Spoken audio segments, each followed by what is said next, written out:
ओम नमोर्यंताणं नमो सिद्धाणं नमो ऐर्याणं नमो वज्रायाणं नमो लोहे सव्वसाहुणम्।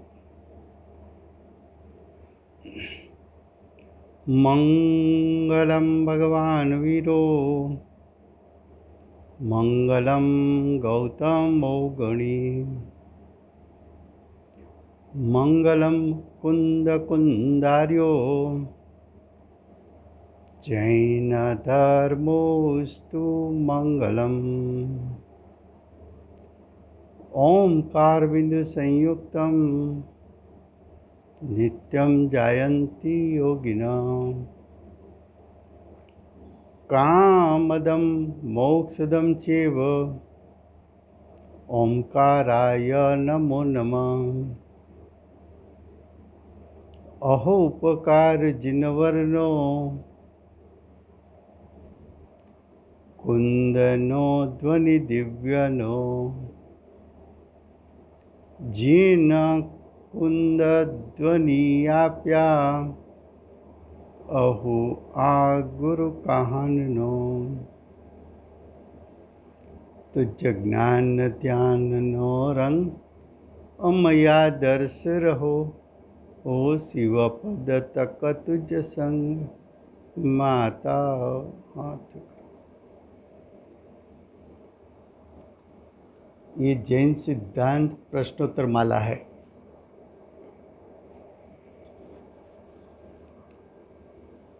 उसका छठा अधिकार उपादान निमित्त चलता है। उसमें क्वेश्चन 396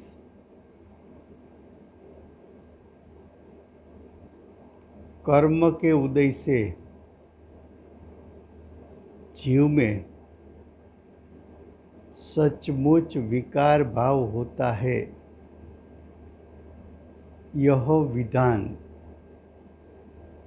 योग्य है? क्या प्रश्न है कि अज्ञानी की मान्यता क्या है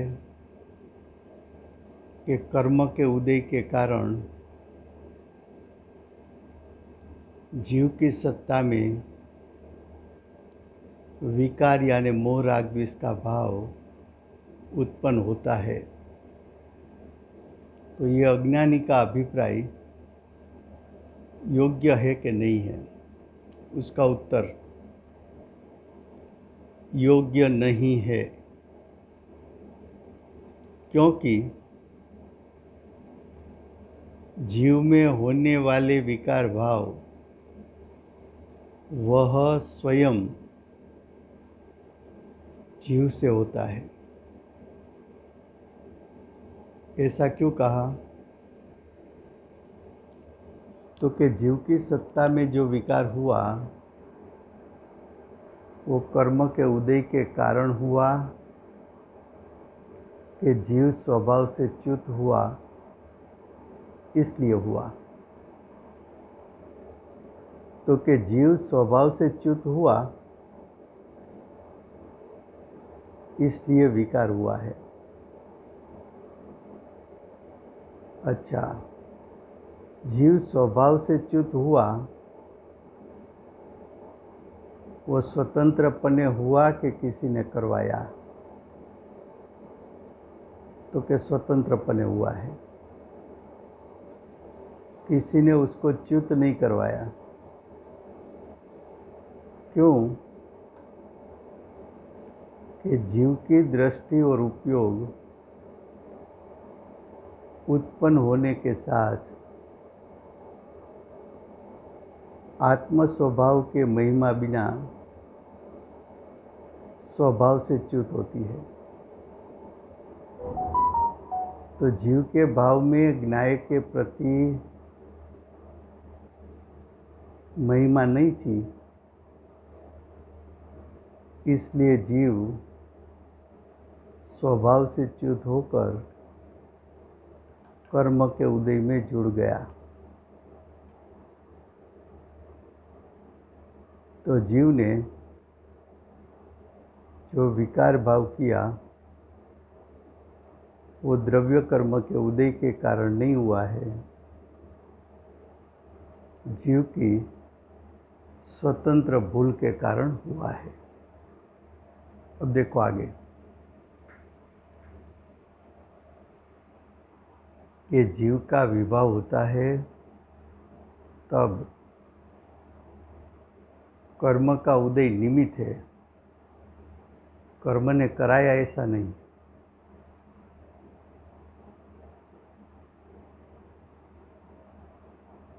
ये जो कर्म के उदय के परमाणु हैं, उसका जीव पर कोई प्रभाव नहीं पड़ता। जीव उस पर प्रभाव डाल नहीं सकता।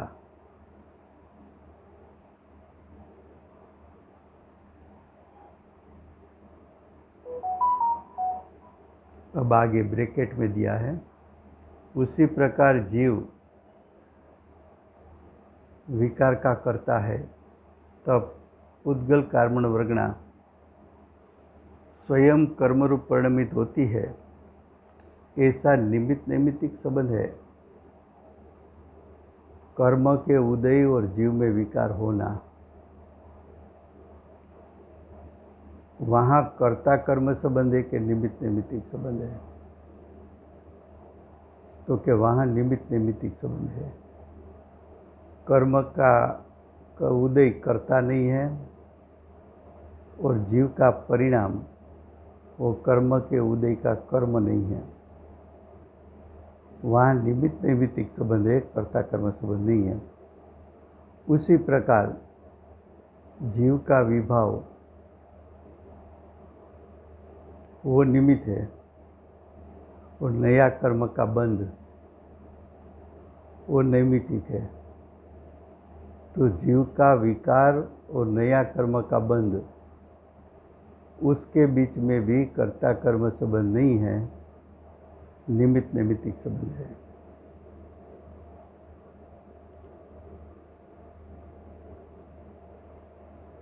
अब इसके बारे में दूसरी आर्ग्यूमेंट दी, कर्म के उदय से जीव का विकार होता है,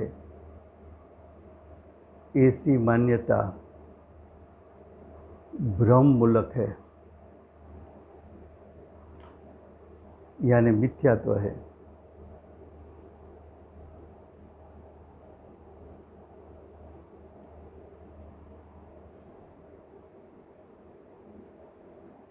ये बात दीपचंद जी कृत आत्मावलोकन उसमें दी गई है।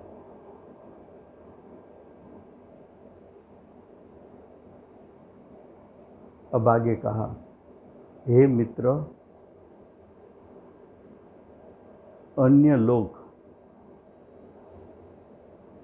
कोमा स्वांग यानी पुद्गल कर्म, स्कंद और ज्ञेय द्रव्य का दोष न देख और ऐसा न जान कि पर ज्ञेय की निकटता निमित्त मात्र देखकर निमित्त ने मेरा द्रव्य मलिन किया। क्या कहा? जीव के परिणाम में मलिनता उत्पन्न होती है तब कर्म के उदय की निकटता होती है, लेकिन कर्म का उदय की निकटता उसके कारण जीव में विकार हुआ है, ये तेरी मान्यता विपरीत है, मिथ्या है। जीव स्वयं ऐसा झूठ भ्रम करता है। झूठ भ्रम का अर्थ है मिथ्यात्व उत्पन्न करता है।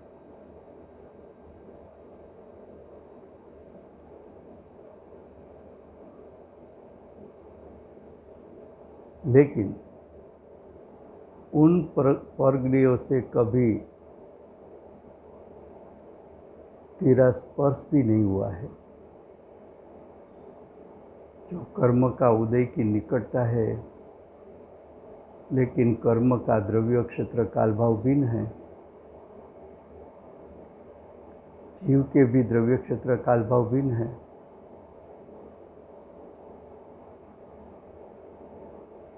फिर भी तो उनका दोष देखता है। दोष नहीं है, फिर दोष देखना वो जीव का भ्रम है, मिथ्या मान्यता है।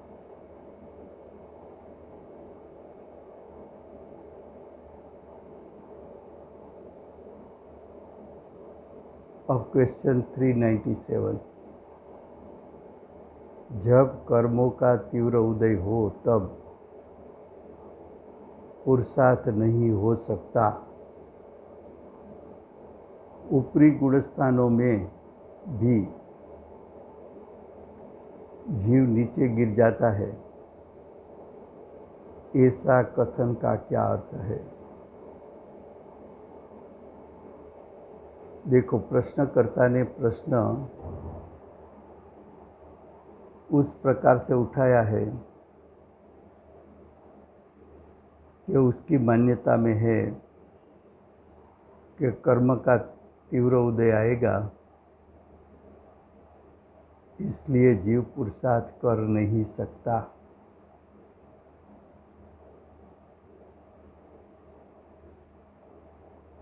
ऊपर के गुणस्थान 11वें गुणस्थान से जीव नीचे गिर जाता है, 6ठे गुणस्थान पर आ जाता है।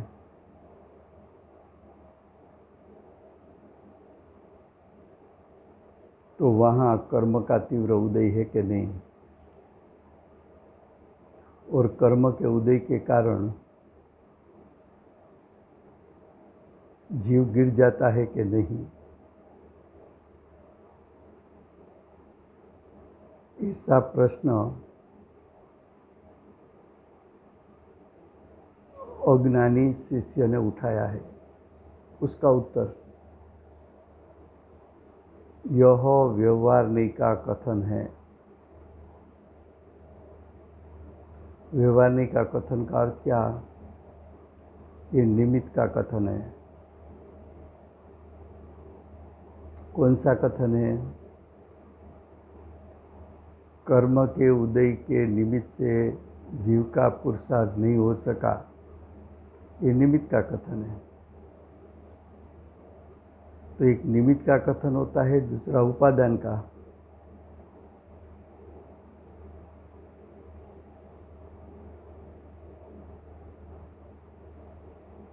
तो कि जीव नीचे गिर गया, उसका कारण क्या? तो कि जीव में उस समय की पर्याय की योग्यता ही ऐसी थी, और बाहर में ऐसा निमित्त था।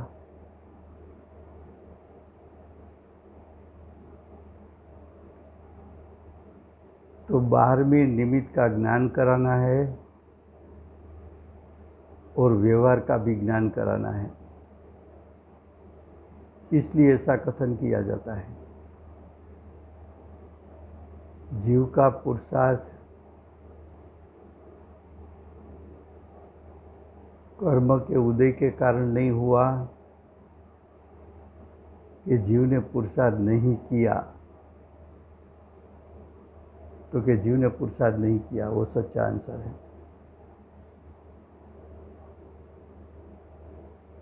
उसके लिए दूसरी आर्गुमेंट देते हैं। जीव जब स्वयं अपने विपरीत पुरुषार्थ से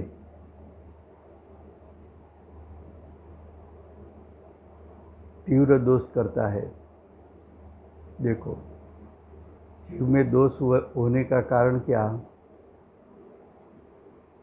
कि जीव ने विपरीत पुरुषार्थ किया। उसको लक्ष्य करना चाहिए ज्ञायक का, उसके बदले में लक्ष्य किया कर्म के उदय का, वो तो जीव की गलती है।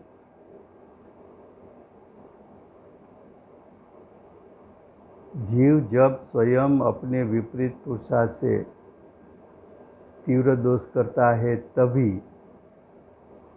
कर्म के उदय को तीव्र उदय कहा जाता है।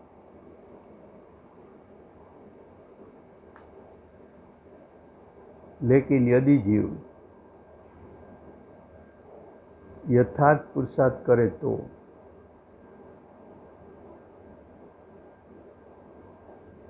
कर्म का चाहे जिस प्रकार उदय होने पर उससे निजरा कहा जाता है। जीव का पुरुषार्थ का वेग बढ़ा और आत्मा के शुद्ध स्वभाव में जुड़ गया तो जीव की सत्ता में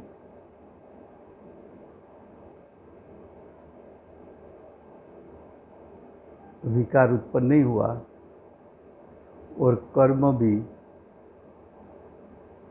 उस समय निजर कर अपने प्रवाह क्रम में चले गए।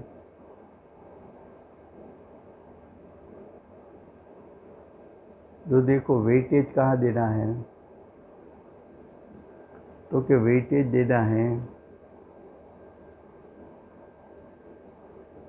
जीव के परिणाम स्वतंत्र है। दूसरा, जीव के परिणाम का कर्ता जीव है।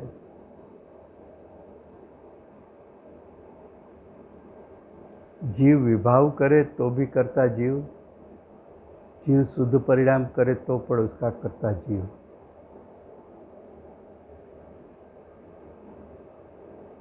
पर के कारण जीव के परिणाम का कर्ता और द्रव्य नहीं है। जीव के परिणाम का कर्ता पद्रव्य नहीं बन सकता। उसी प्रकार कार्मण वर्गना कर्म रूप परिणमित होती है तो कार्मण वर्गना वो पुद्गल का स्कंध है, उसका कर्म रूप होना वो पुद्गल का परिणाम है, वो पुद्गल की स्वतंत्रता है, वो पुद्गल की परिणमन शक्ति के कारण हुआ है। कार्मण वर्गना का कर्म रूप बनना वो जीव का परिणाम नहीं, जीव उस परिणाम का कर्ता भी नहीं। जीव स्वतंत्रपने अपना परिणाम करेगा,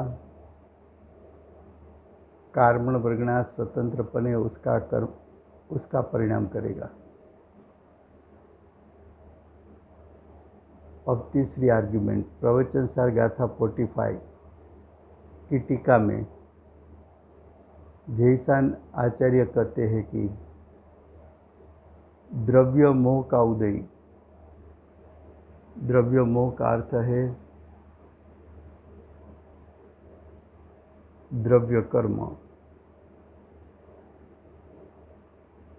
जो द्रव्य मोह है पुद्गल का परिणाम है।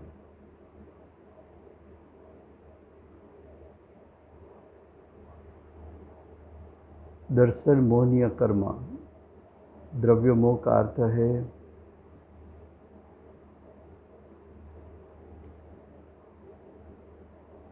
दर्शन मोहनीय कर्म, उसका उदय होने पर भी यदि शुद्ध आत्मभावना के बल से मोह भाव रूप परिणमित न हो तो बंद नहीं होता। कर्म का उदय आया लेकिन जीव उसमें जुड़ा नहीं।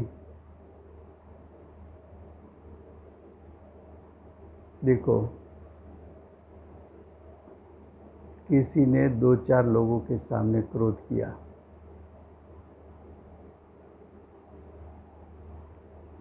तो एक जीव ऐसा था कि उसने सामने उससे दुगुना क्रोध किया। एक ऐसा था, उसने हंसकर उसमें जुड़ा ही नहीं।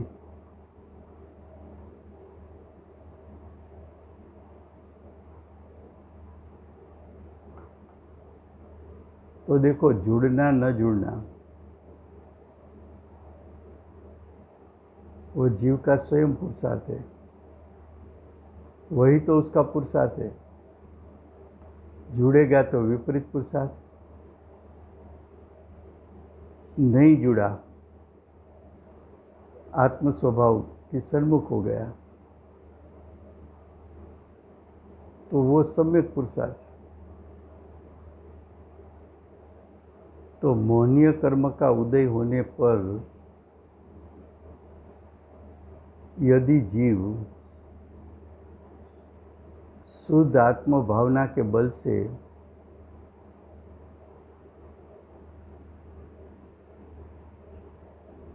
दर्शन मोह भावरूप परिणमित न हो तो जीव को बंध होता नहीं है। जीव का बंध तो जीव के परिणाम के कारण होता है।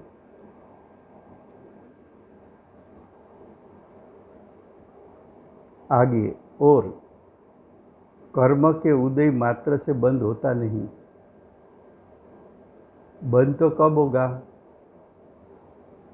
जीव उसमें जुड़ेगा, जीव अपनी सत्ता में मोह राग द्वेष उत्पन्न करेगा, तो जीव का मोह राग द्वेष जीव का भाव बंध है, और उसका निमित्त पाकर द्रव्य कर्म का बंध होगा।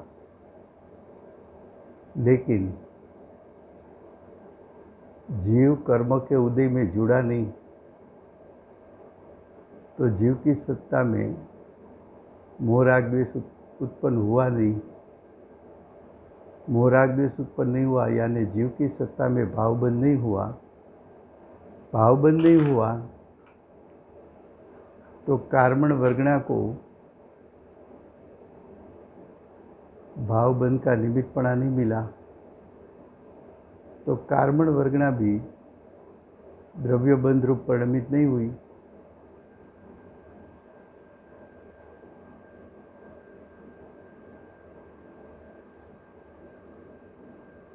और आप ऐसा मानो कि नहीं, कर्म का उदय है तो जीव को मोह राग द्वेष करना पड़ता है,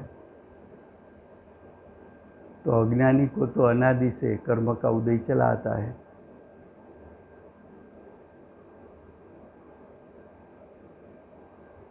तो अज्ञानी कभी भी मोह राग द्वेष से रहित नहीं हो सकता। तो जीव का संसार त्रिकाल हो गया। जीव का कभी मोक्ष मार्ग के मोक्ष की प्रकटता नहीं होगी।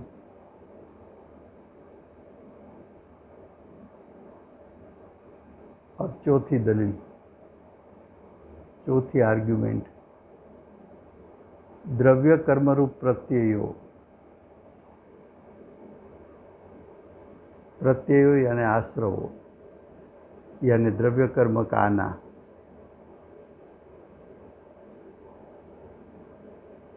द्रव्य कर्म का आगमन।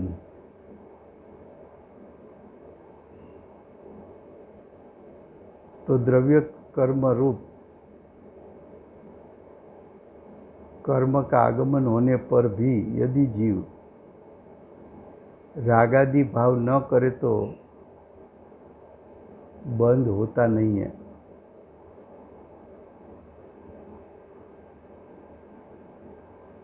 बंध होता नहीं है। यदि रागादि के अभाव में द्रव्य कर्म के आगमन से जीव को बंध हो तो सर्वथा बंध चालू ही रहेगा, क्योंकि संसारी को तो सर्वदा कर्म का उदय विद्यमान होता ही है। कर्म का उदय है, इसलिए जीव को विकार करना पड़ता है। ये अभिप्राय अज्ञानी का विपरीत अभिप्राय है। विपरीत क्यों है कि कर्म का उदय है इसलिए विभाव करना पड़ता है। अगर ये बात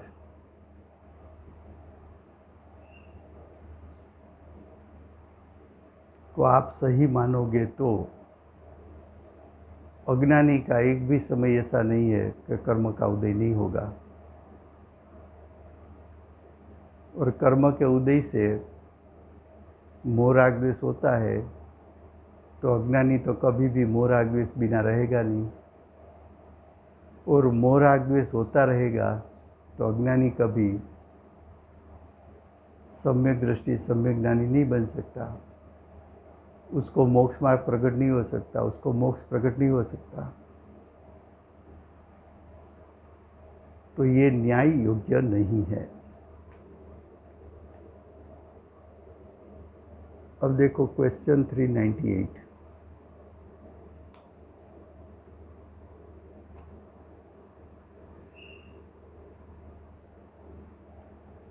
परिणमन में उपादान और निमित्त यह दोनों कारण है, तो उसमें निमित्त कारण का कार्य क्षेत्र कितना?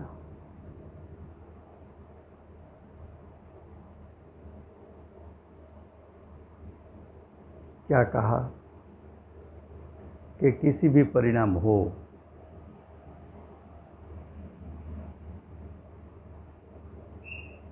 तो उपादान और निमित्त दोनों कारण है।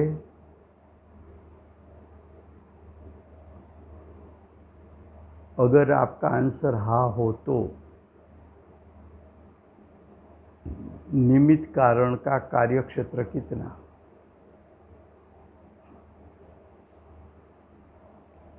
उसका उत्तर कार्य होने में यानी परिणमन होने में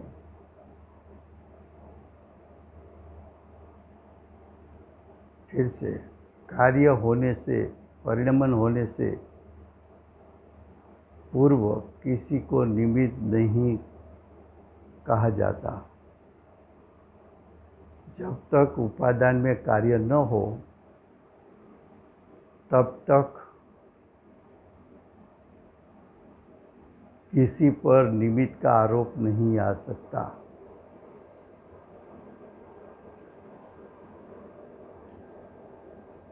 रोग मिट गया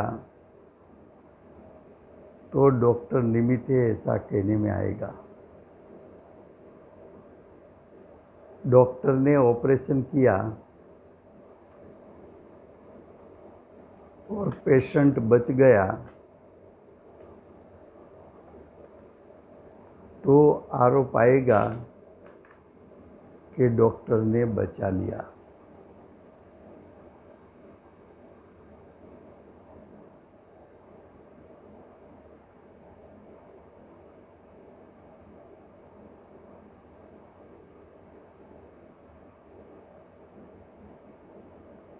अगर पेशेंट नहीं बचेगा तो भी ऐसा नहीं कहा जाएगा कि पेशेंट को डॉक्टर ने मार दिया। क्यों? कि डॉक्टर का भाव हमेशा के लिए पेशेंट को बचाने का भाव होता है। उसका भाव बचाने का था।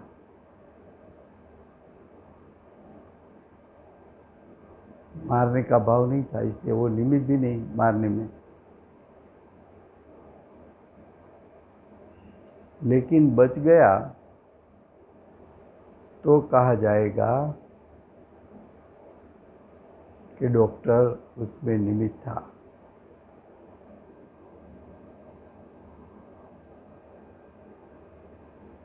यहाँ दूसरे तरीके से आंसर दिया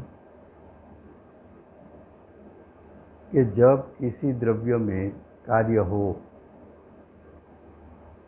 मानो कि पूज्य बेन श्री को सम्यक दर्शन हुआ।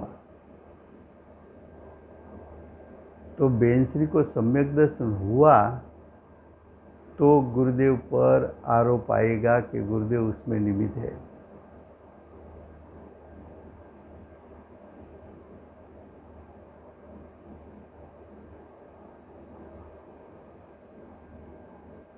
अब देखो, उपादान के बिना पर के कार्य का निमित्त नहीं कहा जा सकता। उपादान में कार्य होता है तो बाह्य में निमित्त का आरोप आता है। अब निमित्त का कार्य क्षेत्र कितना?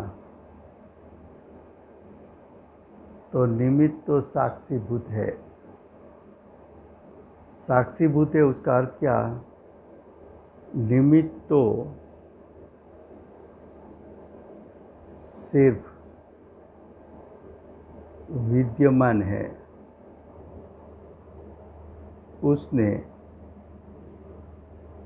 उपादान का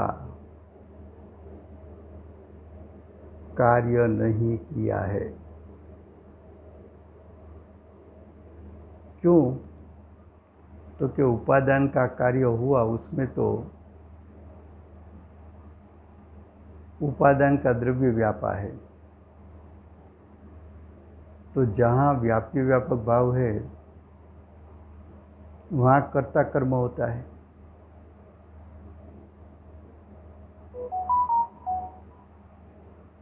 निमित्त की उपस्थिति थी, लेकिन निमित्त तो स्वयं के परिणाम में व्यापा हुआ था। तो निमित्त निमित्त के परिणाम का कर्ता, उपादान उपादान के परिणाम का कर्ता।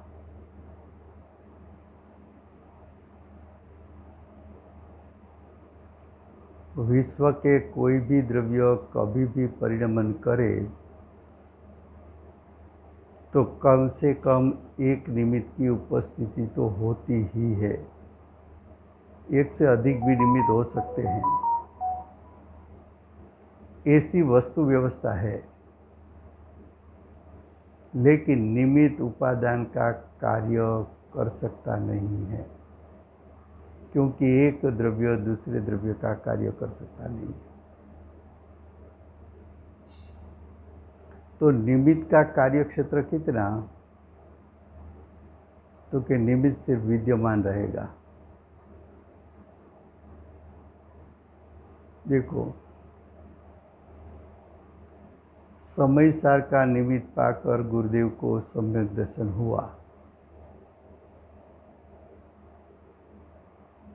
तो समय सार का निमित्त पाकर गुरुदेव को सम्यक दर्शन हुआ कि गुरुदेव ने स्वयं स्वभाव लक्षी पुरुषार्थ किया, इसलिए सम्यक दर्शन हुआ।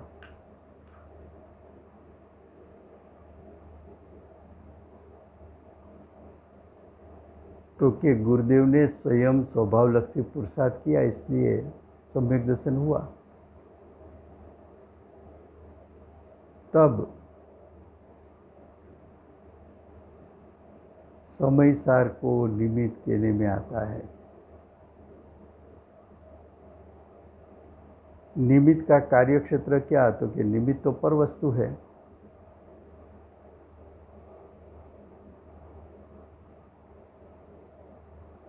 और उपादान परिणमन करेगा,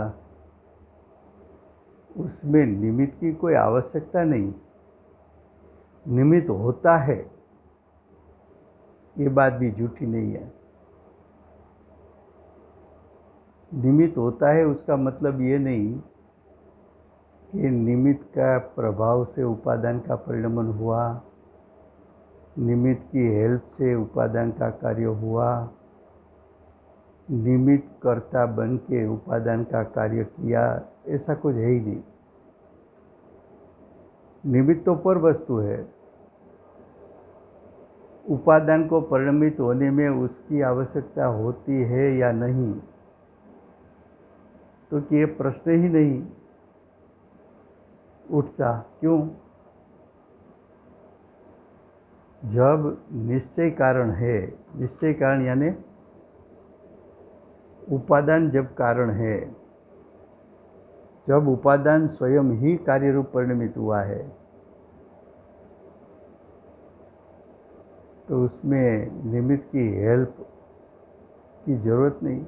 निमित्त होता है वो बात अलग है।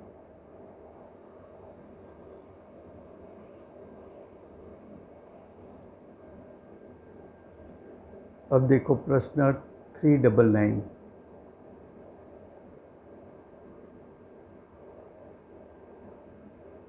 देह, इंद्रिय और 5 इंद्रियों के विषयों के निकट रहने से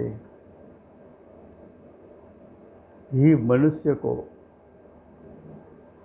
ज्ञान और सुख होता है। इसलिए वे देहादि पदार्थ ज्ञान और सुख के लिए अकिंचितर कैसे हो सकते हैं? क्या कहा? देह, देह जीव के लिए परद्रव्य, इंद्रिय जीव के लिए परद्रव्य, इंद्रिय के विषयों जीव के लिए परद्रव्य,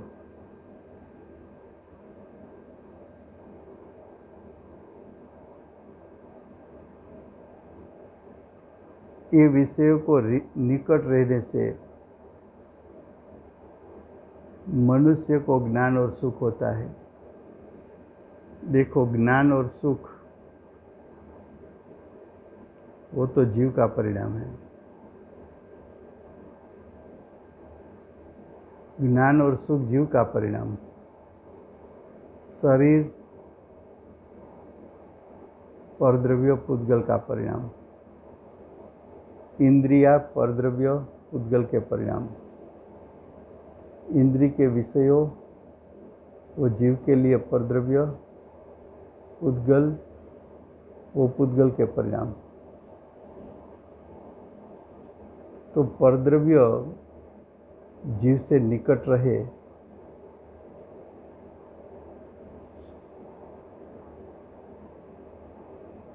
इसलिए क्या मनुष्य को ज्ञान और सुख मिलता है? तो क्या परद्रव्य से मनुष्य जीव को ज्ञान और सुख होता है?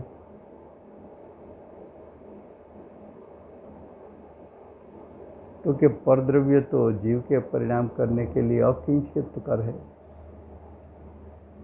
परद्रव्य जीव के परिणाम को, उसके ज्ञान रूप परिणाम, सुख रूप परिणाम का कर्ता नहीं बन सकता। लेकिन अज्ञानी क्या मानता है कि परद्रव्य है इसलिए मैं सुखी हूं।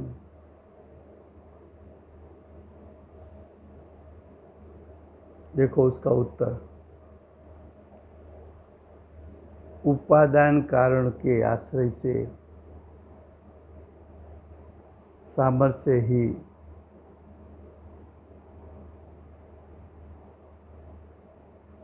निमित्त को हेतु कहा जाता है। हेतु का अर्थ कारण। कोई कार्य होता है तो दो कारण होता है, एक उपादान कारण, एक निमित्त कारण। लेकिन उपादान कारण सच्चा कारण है।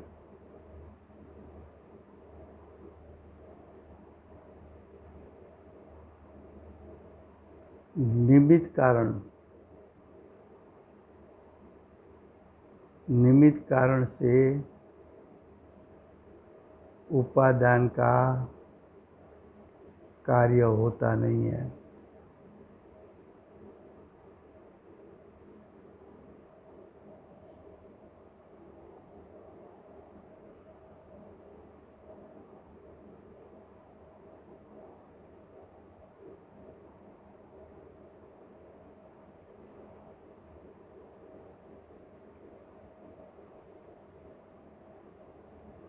जब निमित्त का ज्ञान करो तब उपादान का भी ज्ञान होगा। तो आपको मालूम हो जाएगा कि उपादान से कार्य हुआ है कि निमित्त से हुआ है।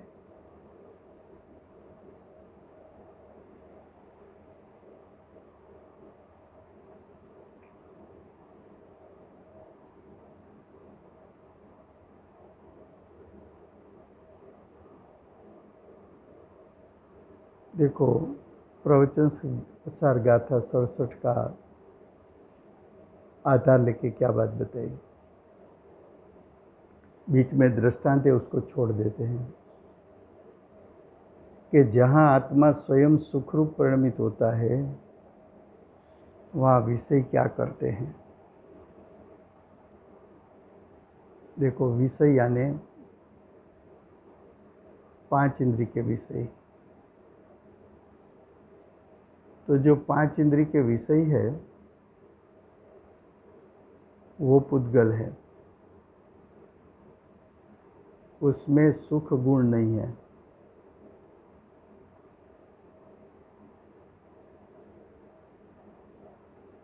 और जिसमें सुख नाम का गुण ही नहीं है वो जीव को सुखरूप परिणमित कैसे कर सकता है। एक कारण। दूसरा कारण, सुख आत्मा का गुण है।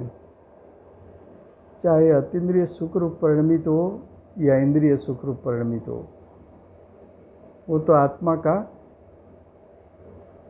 गुण है।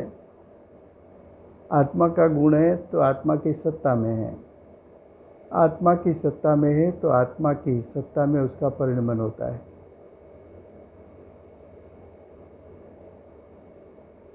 तो आत्मा की सत्ता में सुख गुण का परिणमन होता है, उससे जीव इंद्रिय सुख या इंद्रिय दुख या अतीन्द्रिय सुख की प्रकटता कर सकता है। पर द्रव्य से जीव सुखी या दुखी नहीं हो सकता।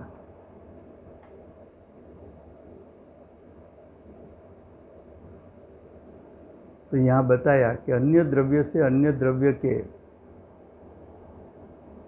गुण की उत्पत्ति यानी पर्याय की उत्पत्ति नहीं की जा सकती। 5 इंद्रिय के जो विषय है वो जीव के परिणाम को उत्पन्न नहीं कर सकते।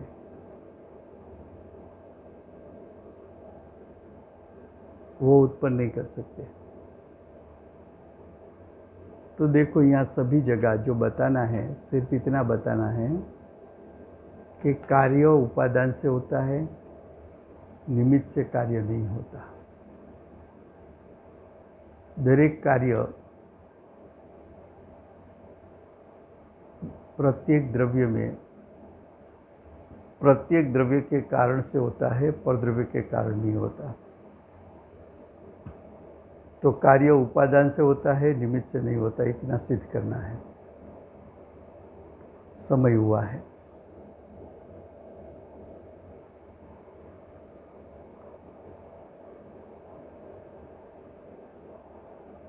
महाविद्य क्षेत्र के प्रथम तीर्थंकर श्री सिमंदर भगवान की जय हो। चलते फिरते श्री कुंदकुंदाचार्य देव की जय हो।